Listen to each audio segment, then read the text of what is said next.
Sir आज का workout बहुत बढ़िया होगा यार। यस बहुत माय मजा बॉय, है। ऐसे ही डेली बेसिस पर शो करो, Okay. रिजल्ट्स जरूर मिलेंगे। डेली बेसिस पर आने का ही है, बट अगर मैं डेली करूँगा Right. तो पक्का रिजल्ट्स मिलेंगे। डेली करोगे डिसिप्लिन हाँ. और कंसिस्टेंसी के साथ Okay. तो रिजल्ट्स जरूर मिलेंगे। यस, तो आपने अपना नॉलेज गेन कहाँ से किया सर?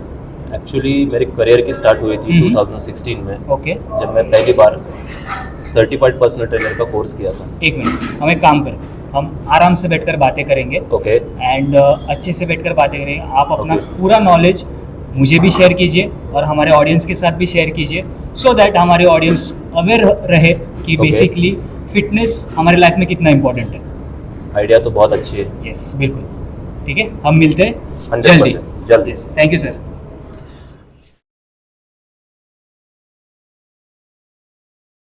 जिम जाने वाले बहुत लोग होते हैं, लेकिन सही फिटनेस समझने वाले बहुत ही कम। सोशल मीडिया ने फिटनेस को पॉपुलर तो बना दिया है, लेकिन कंफ्यूजन, मिथ्स ये सब भी काफी फैला दिया है। कोई बोलता है सप्लीमेंट्स के बिना बॉडी नहीं बनती, और कोई बोलता है कि नेचुरली बॉडी एक मिथ है, एंड कोई बिना नॉलेज के शॉर्टकट्स यूज करता है एंड इसका प्राइस बॉडी चुकाती है। आज के पॉडकास्ट में हम बात करने वाले हैं फिटनेस की रियलिटी पर। No filters, no fake motivations, only facts and experience. आज मेरे साथ ऐसे कोच है जिन्होंने एथलीट्स ट्रेन किए हैं, बॉडी बिल्डिंग शोज के लिए प्रेप करवाया है, और जो क्लियरली समझते हैं नेचुरल और एनहांस बॉडी बिल्डिंग का असली डिफरेंस। उनका एक क्लियर विजन है, फिटनेस इंडस्ट्री को दिखावे से निकालकर नॉलेज, डिसिप्लिन और लॉन्ग टर्म हेल्थ की तरफ लेकर जाना। अगर आप जिम जाते हो या जिम जाने का सोच रहे हो, या फिर सिर्फ ये समझना चाहते हो कि फिटनेस का सच क्या है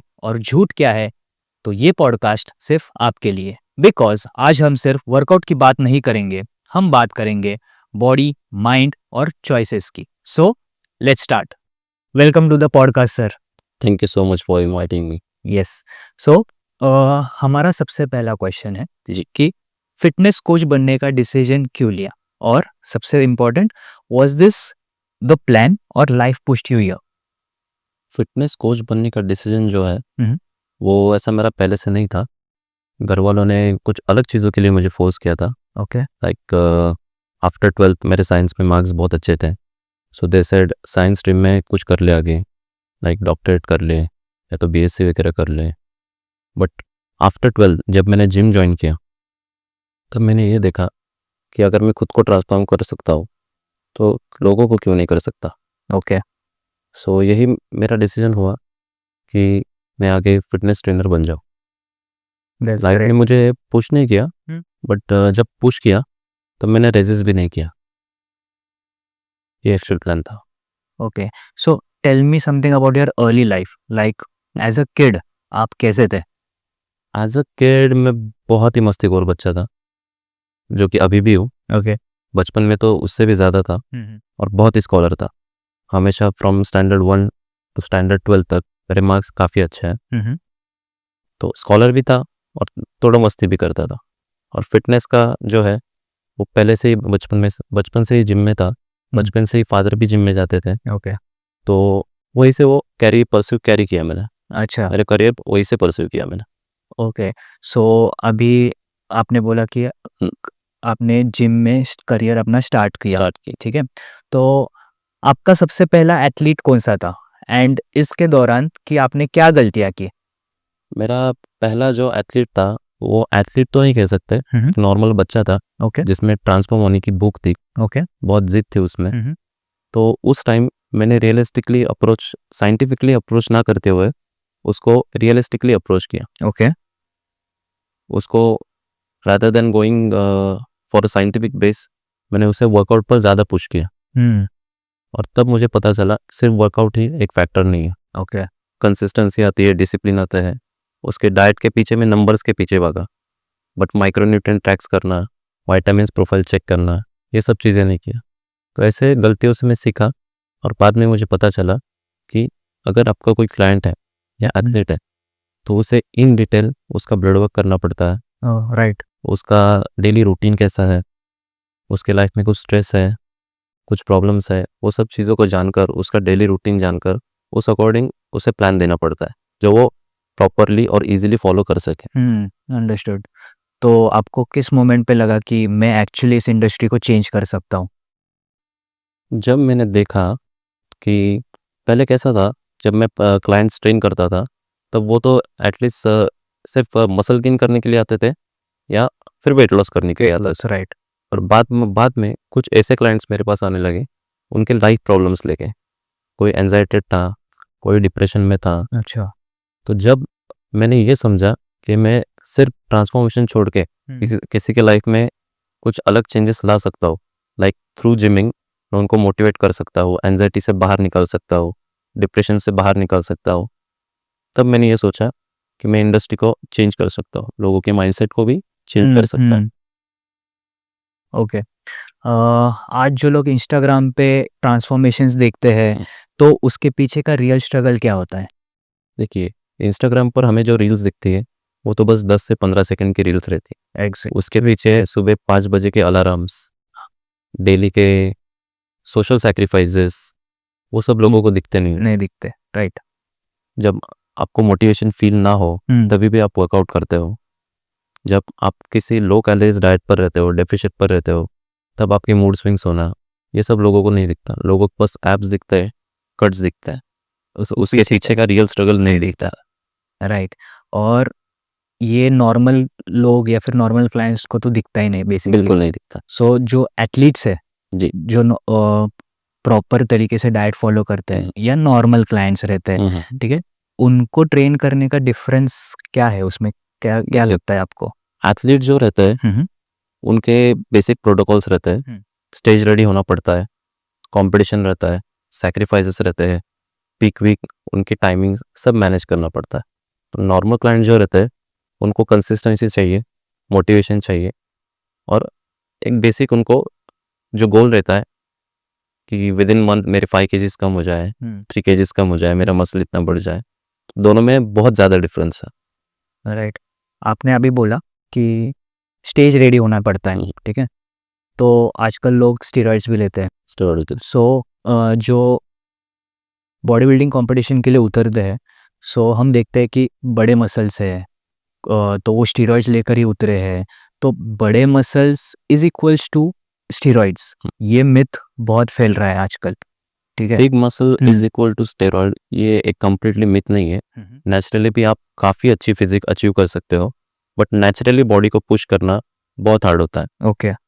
जब आप कोई नेचुरली प्रेप करते हो तो विद इन 3 to 6 मंथ आपके बॉडी का नेचुरल प्लेट्यू हिट हो जाता है। तो उसके लिए आपको सप्लीमेंटेशन करना पड़ता है, वीकली डाइट में चेंजेस करने पड़ते हैं, ओके। और प्रेशर बहुत ज़्यादा रहता है। अच्छा। And as compare to and in compare to steroids, steroids में क्या रहता है, बॉडी की नेचुरल लिमिट जो है वो बढ़ जाती है, रिकवरी फास्ट हो जाती है, ज़्यादा वर्कआउट भी नहीं करना पड़ता है, और डाइट भी थोड़ा बहुत मैनेज हो जाता है। अच्छा।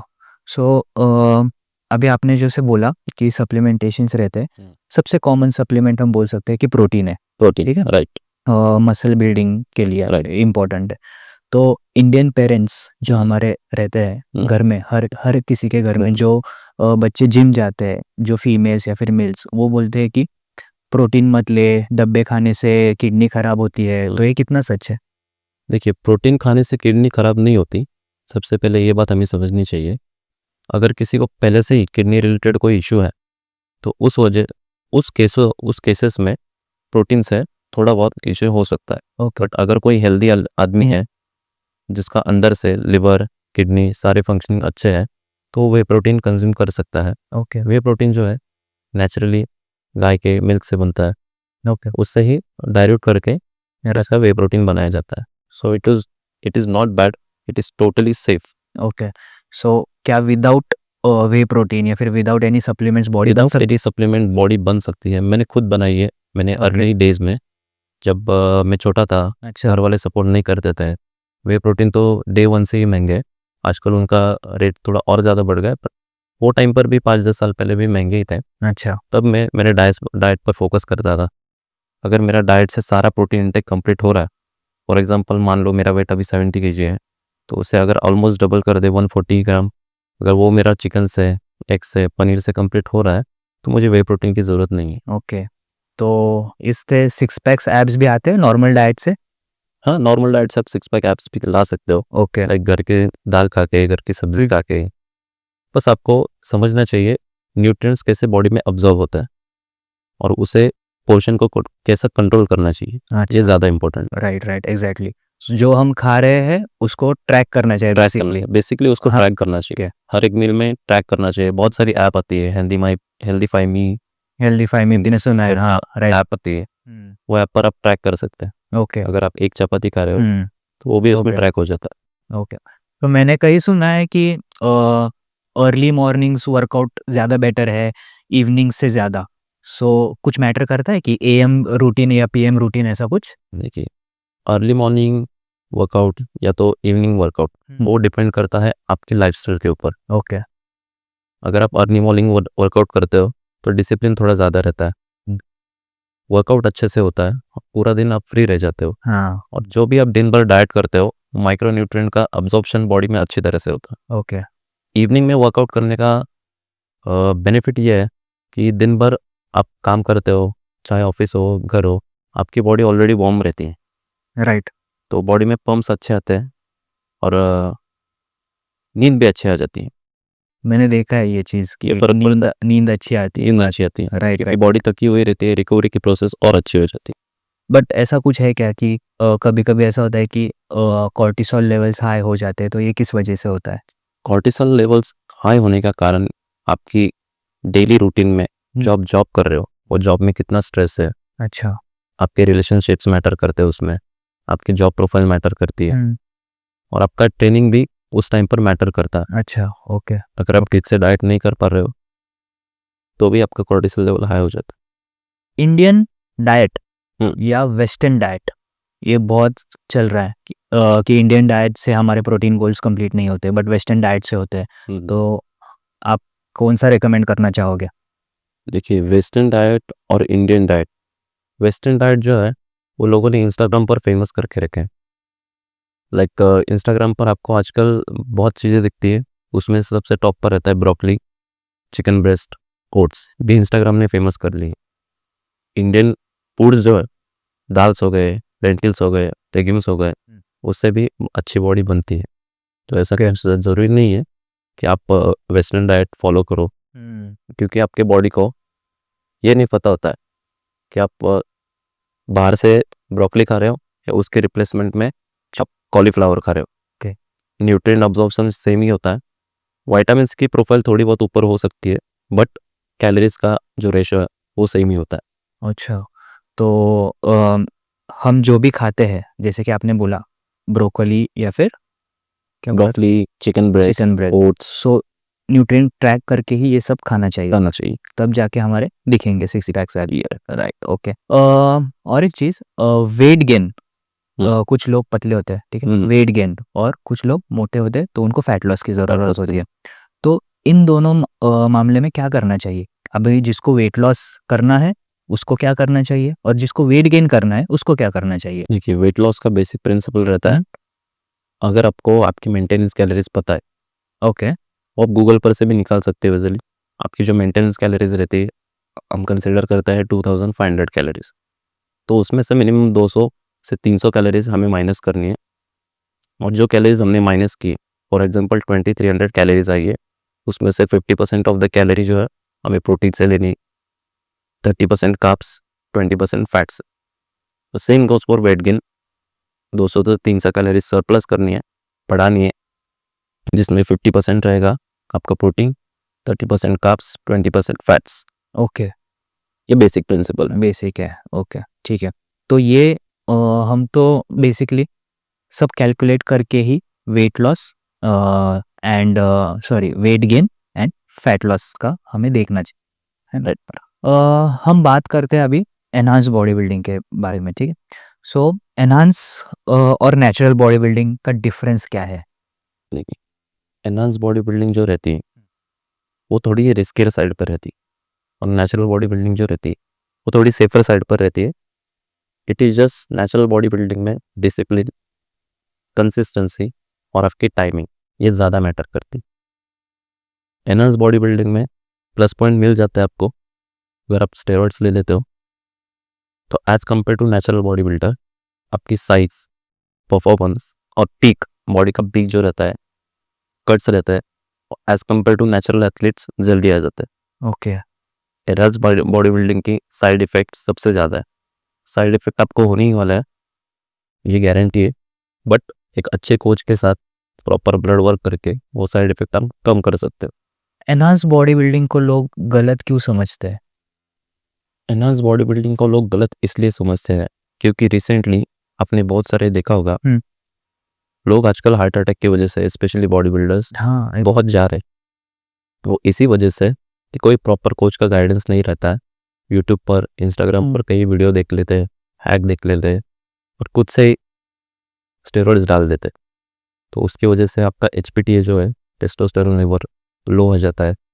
हार्ट का साइज़ जो है, हमारा हार्ट जो है वो भी एक मसल है, उसकी भी साइज़ बढ़ जाती है और ब्लड के बॉडी में क्लोट्स हो जाते हैं। उसकी वजह से हार्ट अटैक के चांसेस बहुत बढ़ जाते हैं। बहुत बढ़ जाता है। ओके, ऐसा बिल्कुल लेना नहीं चाहिए बेसिकली। सो जो कोच है हमारे, मैं जो है हाँ। वो यही सजेस्ट करता हूँ, नेचुरली आप जितना पॉसिबल हो, जितना पुश कर सको उतना करो। नेचुरली भी बहुत सारे अच्छे सप्लीमेंट्स हैं, अश्वगंधा हो गए, शिलाजीत हो गए, टेस्टोस्टेरोन बूस्टर आता है नेचुरली, वो आप लेके आपका परफॉर्मेंस बढ़ा सकते हैं। अच्छा, okay.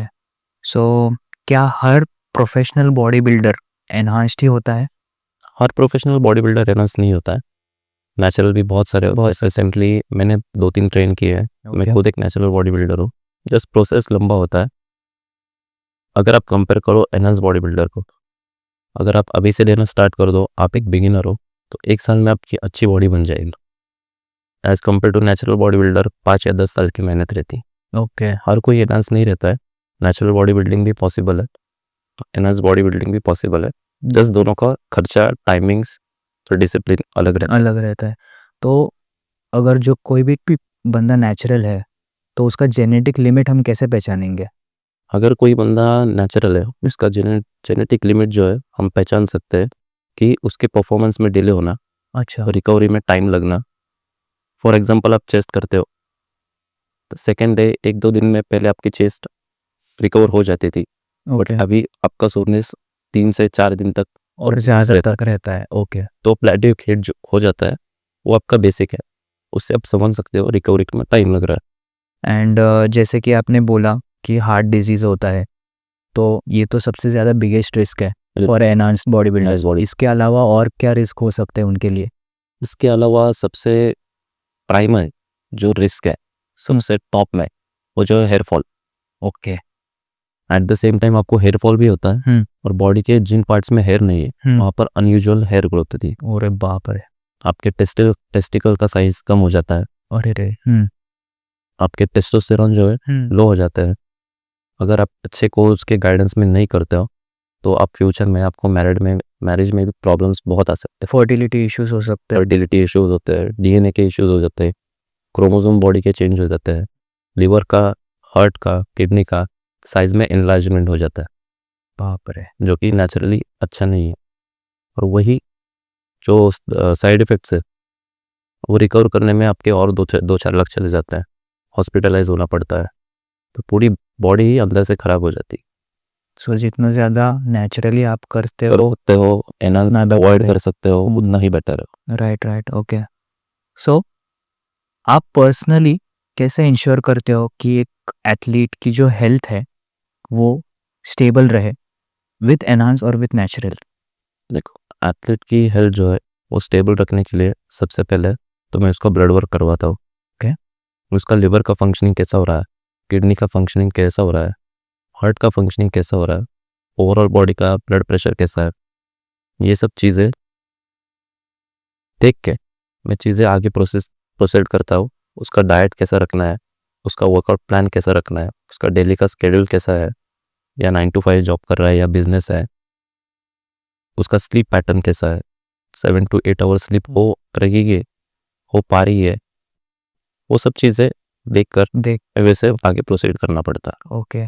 And body building prep का सबसे हार्डेस्ट पार्ट कौन सा लगता है आपको? बॉडी बिल्डिंग प्रेप का सबसे हार्डेस्ट पार्ट जो है लास्ट के 4 to 6 वीक और पीक वीक रहता है, जब आपके कार्ब्स ड्रास्टिकली कम हो जाता है। ओके, जब आप में एनर्जी नहीं रहती, लिटरली आप 5 to 10 kg डंबल भी चेस्ट के लिए पुश नहीं कर पाते। इतना डेंजर होता है? बाहर से आपको बॉडी दिखती है अच्छी, डॉक्टर अंदर से ताकत कुछ नहीं होती। Hmm just body building is just showcase का प्लेटफॉर्म, अच्छा अच्छा दिखने के लिए, बट Okay. अंदर से बॉडी बहुत वीक हो जाती है, एपेटाइट लॉस हो जाता है, डायरेटिक्स की वजह से बॉडी में पानी नहीं रहता है, अरे बाप रे सो बॉडी और ब्रेन ठीक से फंक्शन नहीं कर पाता है उसका। ओके तो वो लास्ट के 4 to 6 वीक है, बहुत हार्ड रहता है।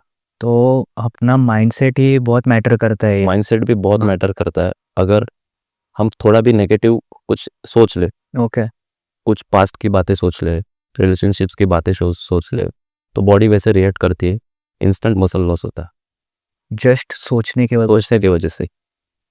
आपका सीएनएस वैसा प्रिपेयर रहता है। हाँ आपका अगर आप कुछ नेगेटिव थॉट करते हो ड्यूरिंग वर्कआउट, ड्यूरिंग ईटिंग, तो आपका बॉडी वैसे, आपका माइंड वैसे आपके पूरे बॉडी को सिग्नल देता है, तो वैसे बॉडी ठीक से वर्क नहीं कर पाती। ओके तो पीक वीक सच में इतना डेंजरस होता है? पीक वीक बहुत डेंजरस होता है। अगर अच्छे से हो तो आपका मेडल आना फिक्स है। अगर गलती हो जाए, आप किसी पर गुस्सा कर दो, फ्रस्ट्रेटेड हो जाओ, तो आपकी बॉडी तुरंत शॉर्ट पड़ जाती है। इतने महीनों की सारी मेहनत वो एक दिन में पूरी खत्म हो जाती just because you are thinking something negatively तो वो सब खत्म हो है, जाता खत्म है। हो जाती बाप रे Right. इतना मेहनत करके फिर 5-6 महीने है। कोई फायदा कोई फायदा नहीं फिर it is all about your mindset.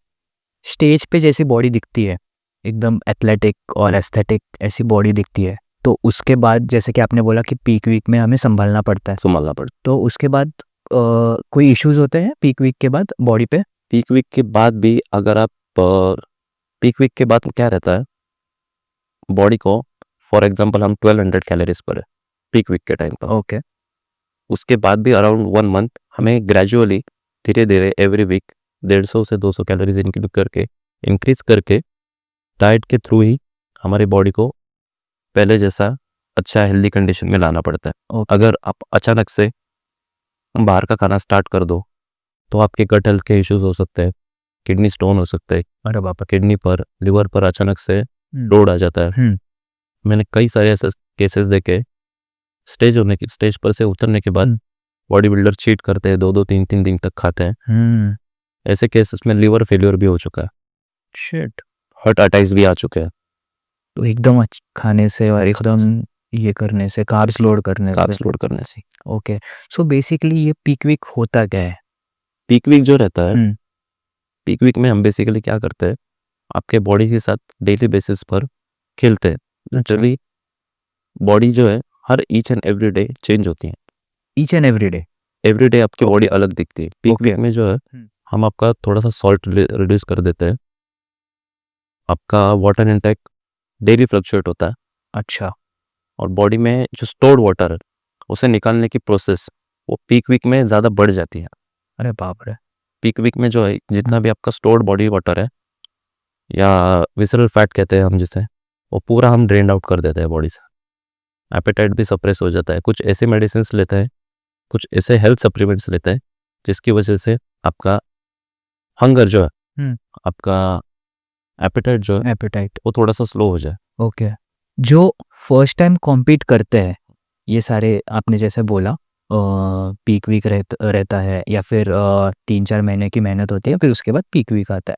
जो फर्स्ट टाइम बॉडी बिल्डर्स रहते हैं जो फर्स्ट टाइम स्टेज पे उतरते हैं तो सबसे बड़ी गलती क्या करते हैं वो लोग? सबसे बड़ी गलती जो करते हैं जब स्टेज पर उतरते हैं, उतरने से पहले कह सकते हैं हम, जैसे मैंने आपको पहले क्वेश्चन में बताया, एंजाइटी हो जाती है, उसकी वजह से बॉडी शॉर्ट पड़ती है, पोजिंग गलत कर देते हैं। हाँ ओके वही मेन चीज़ है बॉडी बिल्डिंग में। सबसे मेन चीज़ जो है, जो अच्छे बॉडी बिल्डर और बिगिनर करते हैं वो गलती करते हैं, वो है पोजिंग। पोजिंग में तो हमारी पोजिंग अच्छी होनी चाहिए। पोजिंग डे 1 से अच्छी चाहिए। अगर आपने आज प्रेप स्टार्ट किया है और आपको पता है 4 से 5 महीने बाद आपका कंपटीशन है, डे 1 से ही आपने पोजिंग की प्रैक्टिस सबसे टॉप पर रखनी चाहिए। इम्पोर्टेंट ही है वो। प्रायोरिटी आपको पोजिंग को देनी है। ओके तो पोजिंग के वजह से हमको वो पॉइंट्स मिलते मिलता है। हैं। Right exactly.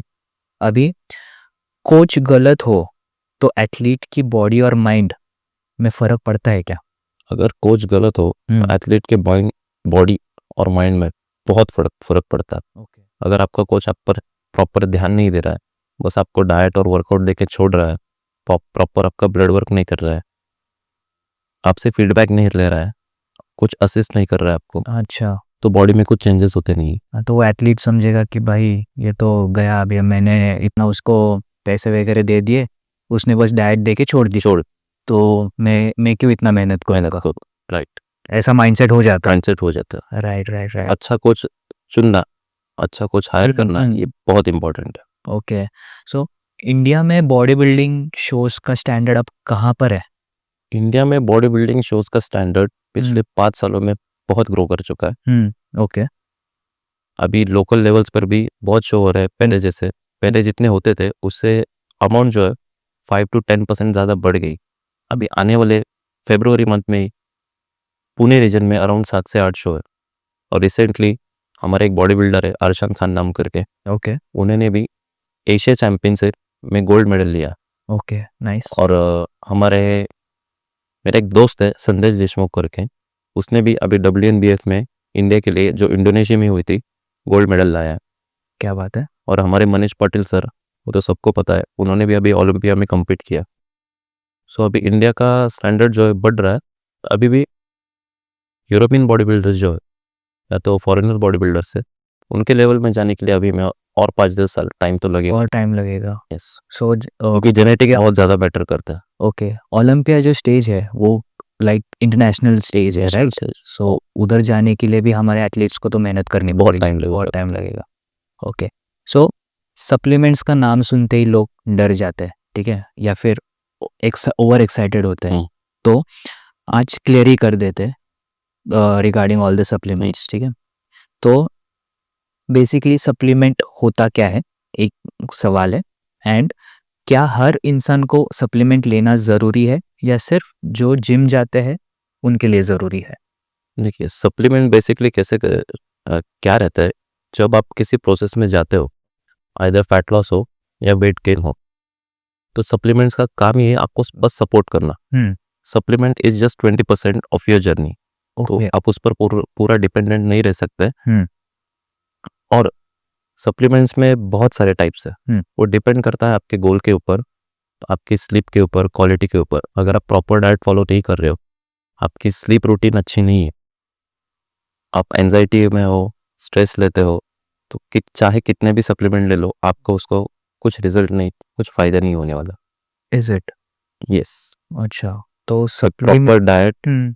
डेली एक अच्छा वर्कआउट, हेल्दी माइंड, ये बहुत ज़्यादा मैटर करता है। एंड स्लीप, स्लीप इज बहुत मतलब ज़्यादा इम्पोर्टेंट ज़्यादा है। इम्पोर्टेंट है। स्लीप नहीं तो बॉडी रिकवरी बिल्डिंग गेम में स्लीप बहुत ज़्यादा इम्पोर्टेंट है। अगर आप 4 से 5 घंटा सो रहे हो, दिन भर अच्छा वर्कआउट कर रहे हो, डाइट कर रहे हो, आपको रिजल्ट नहीं मिलेगा, हाँ।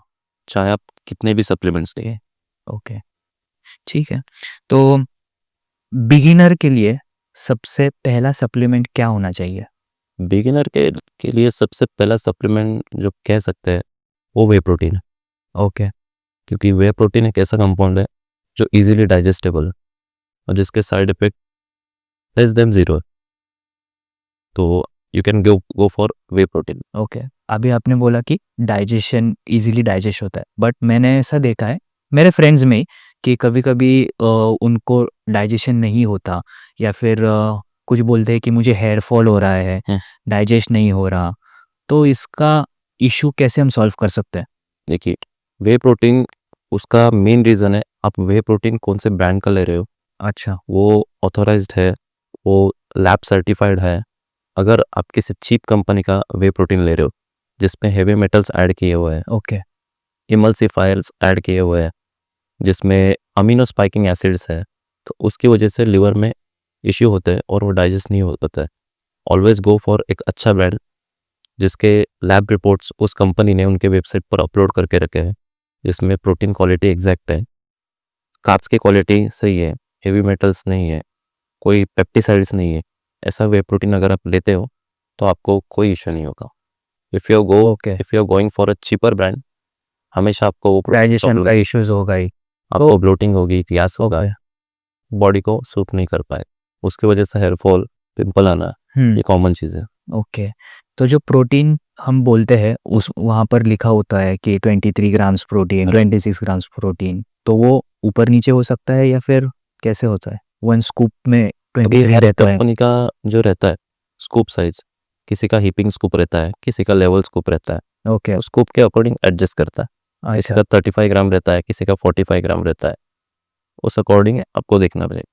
और अगर आपको डाइजेशन में प्रॉब्लम हो ही रही है तो always go for isolates, way protein isolate, जिसमें Whey कार्ब्स कम रहता है हम्म और इजी डाइजेशन हो जाता है। अच्छा आइसोलेट मतलब वो प्योर प्रोटीन प्योर रहता है जो 99% प्योर रहता है, जिसमें कार्ब्स जीरो रहते हैं, फैट्स भी ना के बराबर रहते हैं, अराउंड 1 अच्छा से 2 ग्राम, हाँ तो वैसे प्रोटीन ले सकते हैं आइसोलेट वाला आइसोलेट लेस। ओके हम क्रिएटिन के बारे में बात करते हैं कुछ लोग बोलते हैं कि क्रिएटिन से हेयर फॉल होता है ठीक है वे प्रोटीन से भी होता है बट लोगों में बहुत सारा ये मिथ है तो क्रिएटिन को लेकर इंडस्ट्री में मैंने बहुत सारे वीडियोस भी देखे हैं कि हमें क्रिएटिन लेना चाहिए क्रिएटिन नहीं लेना चाहिए बहुत सारे ऐसे वीडियोस है तो आज क्लियर ही करते हैं कि एग्जैक्टली क्रिएटिन करता क्या है and why does it matter basically for the muscles as well creatine जो है वो पूरी दुनिया में सबसे ज़्यादा रिसर्च किया हुआ सप्लीमेंट है। राइट क्रिएटिन से हेयर फॉल होना ये एक प्योर मिथ है।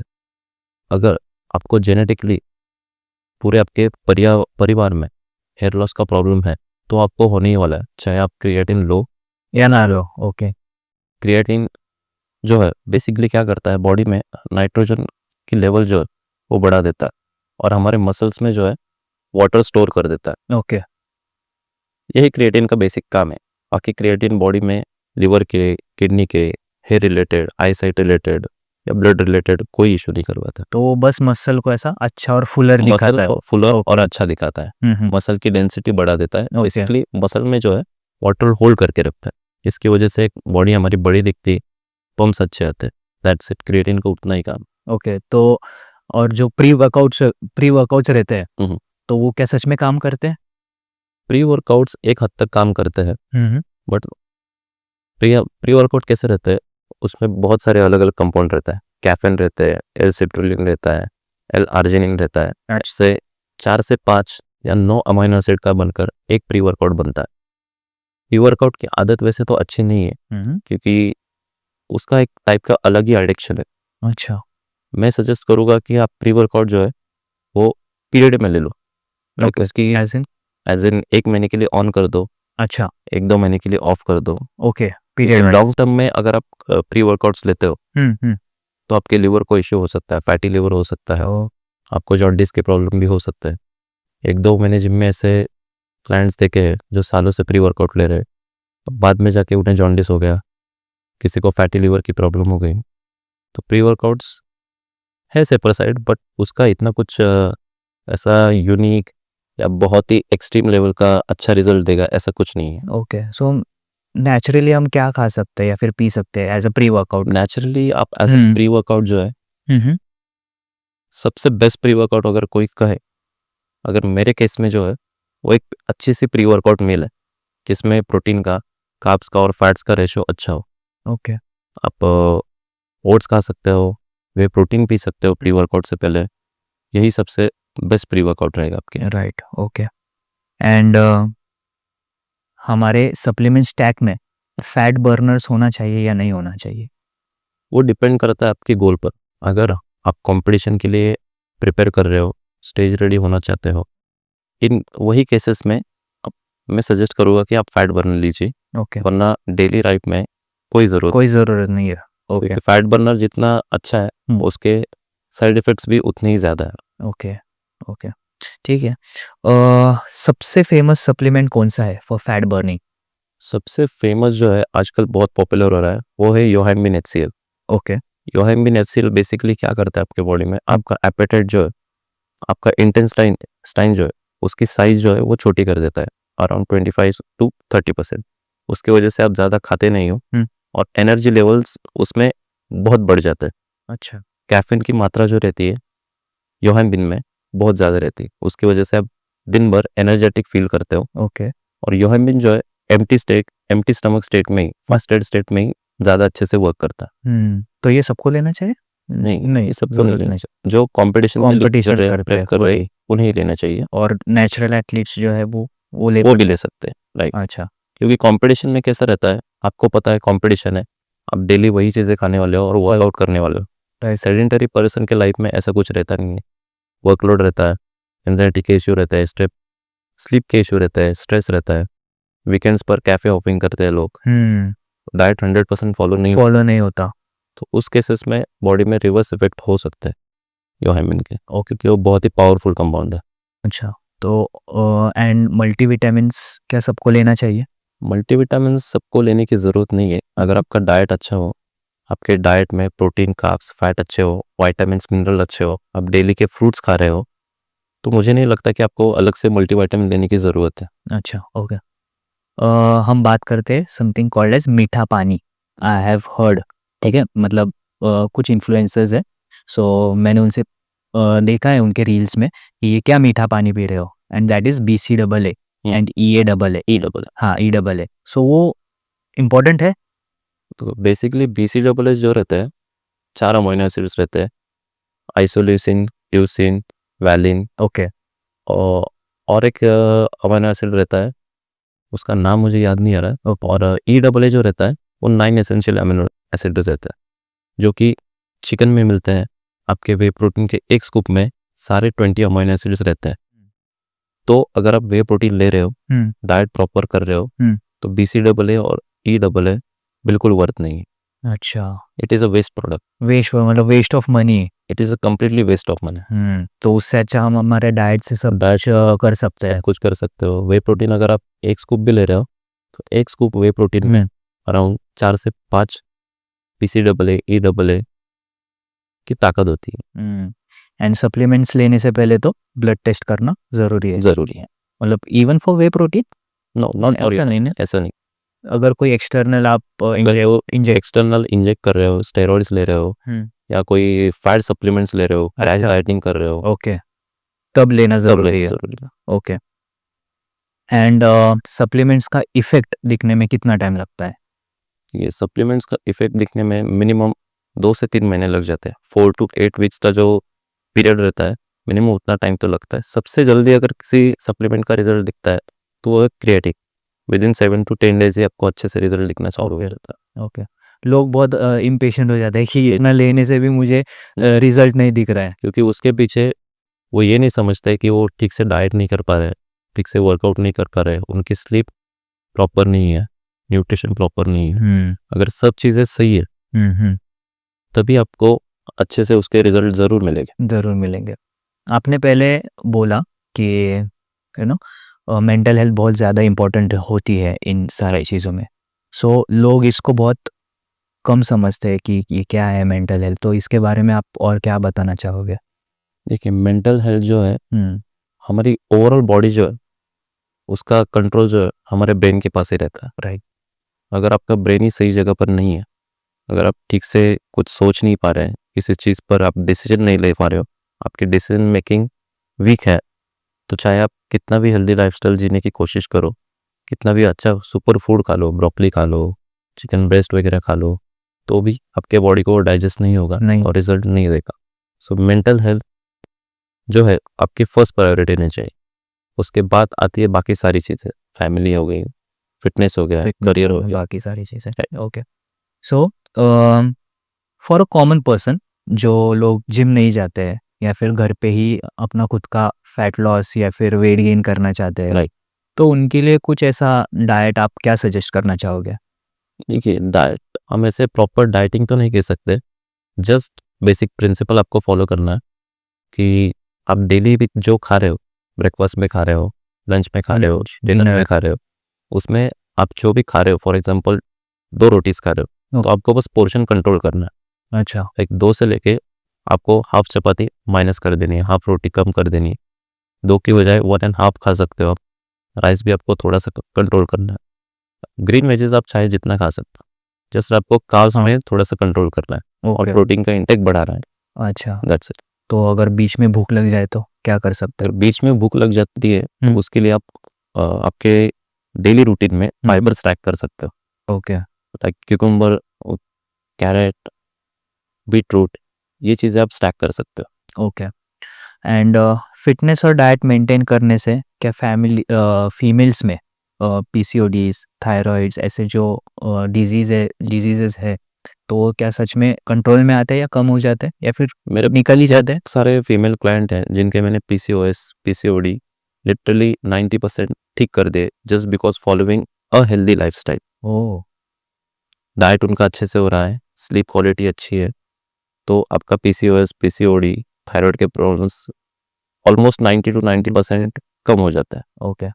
एक सवाल है, जैसे कि आपने अभी आपने बोला कि पीसीओडीज थायराइड्स कम हुए हैं एंड जो एक सवाल है बेसिकली इसके ऊपर मुझे याद आ रहा है कि डायटिशियंस और जो फिजिशियंस होते हैं जैसे कि डॉक्टर्स, नॉर्मल डॉक्टर्स, तो उनमें डिफरेंस क्या होता है बेसिकली? क्योंकि मैंने देखा है ऐसा कि जो डायटिशियंस रहते हैं वो पीसीओडीज के बारे में अच्छा कुछ जानते हैं, वो कंट्रोल में लाते हैं, बट फिजिशियंस जो है बेसिकली वो मेडिकेशंस पे रखते हैं या फिर ऐसे, तो उससे क्या डिफरेंस होता है? देखिए, डॉक्टर्स बेसिकली कैसे रहता है, बहुत सारे डॉक्टर फ्रेंड है, ओके। उन्होंने मेरे सामने एक्सेप्ट किया है कि हम डॉक्टर्स को डाइट का बिल्कुल नॉलेज नहीं रहता। अच्छा। डॉक्टर जो है आपका ब्लड टेस्ट रिपोर्ट देखते हैं, उस अकॉर्डिंग आपको कौन सी मेडिकेशन सूट होगी उनको बस यही पता रहता है और वो आपको मेडिकेशन पर डाल देता है। हाँ। और मेडिसिन के साइड इफ़ेक्ट भी बहुत रहते हैं। अगर आप कंटिन्यूस फॉर्म में कोई मेडिसिन ले लो तो बॉडी की हीट बढ़ जाती है। हाँ राइट। और फॉर एग्जांपल वो मेडिकेशन आपके लिवर के लिए, पर उसका इफेक्ट, उसका नेगेटिव इफेक्ट जो है वो आपकी किडनी पर भी हो सकता है। ओके।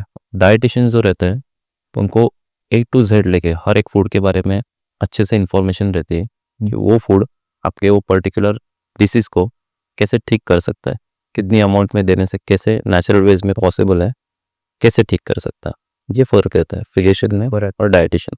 सो जो पीसीओडीज और उन लोगों को जो भी प्रॉब्लम है basically consult to the dietitian as well. Right. Okay. And fitness सबसे ज़्यादा before going important. To a doctor उन्होंने एक अच्छे वेल रेप्यूटेड एक्सपीरियंस न्यूट्रिशनिस्ट को कंसल्ट ज़रूर करना चाहिए एट फर्स्ट। ओके। एक सवाल है कि मोटिवेशन वर्सेस डिसिप्लिन सबसे ज़्यादा इम्पोर्टेंट क्या है? देखिए, मोटिवेशन जो रहता है वो आता है पर चला जाता है, क्योंकि हमारा हर एक दिन जो है सेम नहीं रहता है। तो इसलिए डिसिप्लिन लाइफ में रहना बहुत ज़्यादा ज़रूरी है। अगर आप डिसिप्लिन लो तो चाहे आपके सामने कितने भी बुरी चीज़ें आ जाए आप वो उस पर ओवरकम करके आगे बढ़ सकते हो। मोटिवेशनल वीडियोस तो ऐसे ही आ जाते हैं। मोटिवेशनल वीडियो 10-15 सेकंड के लिए हम मोटिवेट हो जाता है, फिर बाद में रियलिटी जो है वो सेम ही रहती है।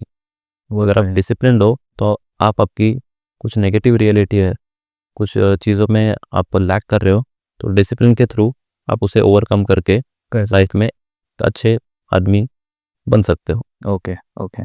एंड जैसे कि आपने बोला कि you train athletes, right? So over trend कोई है, कोई बंदा ओवर ट्रेंड है या ये कैसे पहचाने? अगर कोई ओवर ट्रेनिंग कर रहा है तो सबसे पहला रहता है बॉडी जल्दी फटीक हो जाना। ओके। रिकवरी में टाइम लगता है, मसल सोरनेस ज़्यादा रहता है, स्लीप क्वालिटी उसकी ख़राब हो जाती है और डाइजेशन जो है वो पहले से पुअर हो जाता है। ओवर हो जाता है। ओके। ये एक बेसिक चीज़ है जो आप पहचान सकते हो। Right right. Okay. And fitness industry का सबसे बिगेस्ट स्कैम आपको क्या लगता है? फिटनेस इंडस्ट्री का बिगेस्ट स्कैम, फिटनेस इंडस्ट्री का बिगेस्ट स्कैम मुझे जो लगता है वो है सप्लीमेंट्स। ओके। लोगों ने आजकल सप्लीमेंट्स को इतना पुश किया है कि अनरियलिस्टिक वेज में लोग बिना किसी से कंसल्ट किए कुछ भी ले रहे हैं। जैसे कि थोड़ी देर पहले हमने कहा योहामिन, जो एथलीट्स को ही लेना चाहिए। एग्जैक्टली। योहामिन इतना फेमस कर दिया इन्फ्लुएंसर ने, एक सेडेंटरी पर्सन भी ले रहा है।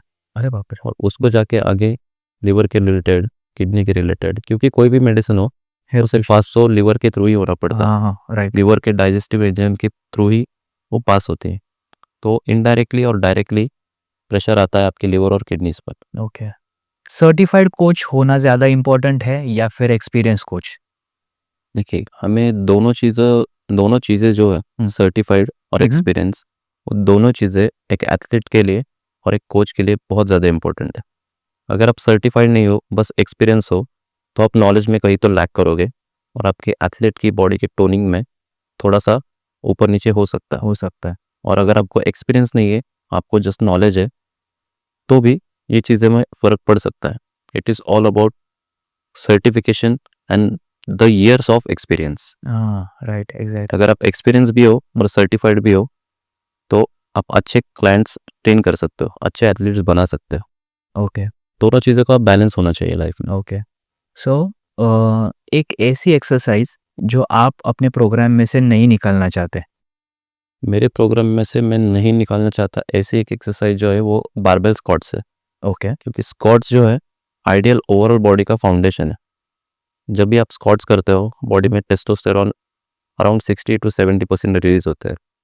स्क्वाट्स करके आपकी लोअर बैक जो है, इवन अपर बॉडी भी, बॉडी की सिमेट्री जो है वो अच्छी रहती है। अच्छा, ओके। सो फिटनेस के फिटनेस को जो लाइफस्टाइल बनाना चाहते हैं तो उसके 3 नॉन नेगोशिएबल्स क्या हो सकते हैं? सबसे पहला तो होता है डिसिप्लिन, जो कि नॉन निगोशिएबल है। एक अच्छी डाइट और एक अच्छा वर्कआउट और स्लीप रूटीन। ओके, ये 3 चीज़ें अगर आप सही से कर पाते हो तो आप लाइफ लॉन्ग आपकी फिटनेस अच्छी रख सकते हो। okay. So great. So we'll end this podcast with the final question. The final question is, as a fitness coach, आपका अल्टीमेट गोल क्या है? एज अ फिटनेस मेरा अल्टीमेट गोल ये है कि मैं लोगों में चेंजेस ला सकूं। जैसे कि पहले भी ने आपको कहा था, लोगों की एंजाइटी, डिप्रेशंस, कोई ट्रॉमास है, कोई इश्यूज़ है, फिटनेस के साथ मैं वो भी उनके दूर कर पाऊँ। एक जो भी क्लाइंट मेरे पास आया है, वो जब मेरे पास से जाए तो एक अच्छा आदमी बन के जाए, उसकी फिजिक भी अच्छी हो। राइट, ये मेरा अल्टीमेट गोल है ओके, कि मुझे बस कोई एक चैंपियन नहीं बनाना है, मुझे बहुत सारे चैंपियंस बनाना है। right, and you will definitely do that in future as well. Yes, 100%। Thank you for coming to our podcast. Yes. आज के पॉडकास्ट से हमें पता चला कि फिटनेस सिर्फ मसल का गेम नहीं है, ये बल्कि पेशेंस, रिस्पॉन्सिबिलिटी और माइंडसेट का गेम है। और आज के गेस्ट हमारे ऐसे थे जो सिर्फ long term goals and fitness पर ज़्यादा फोकस करते हैं और बिलीव रखते हैं कि राइट गाइडेंस हमेशा अपनी लाइफ को आगे ले जाता है। ऐसे लोग इंडस्ट्री को और आगे ले जाते हैं without any shortcuts and life को ईजी बनाते हैं। And that's a rap for today's podcast. Comment करके ज़रूर बताना कि आपको ये पॉडकास्ट कैसा लगा और सबसे इंपॉर्टेंट चीज़ कि कौन सा पार्ट बुरा लगा, सो दैट हम वो मिस्टेक्स रिपीट ना कर पाए। Also share this podcast with your friends and family जो लोग फिटनेस में अपना करियर या फिर अपने गोल्स अचीव करना चाहते हैं। Please don't forget to hit that subscribe button. This will encourage us to bring more guests to our show. Till then, stay tuned.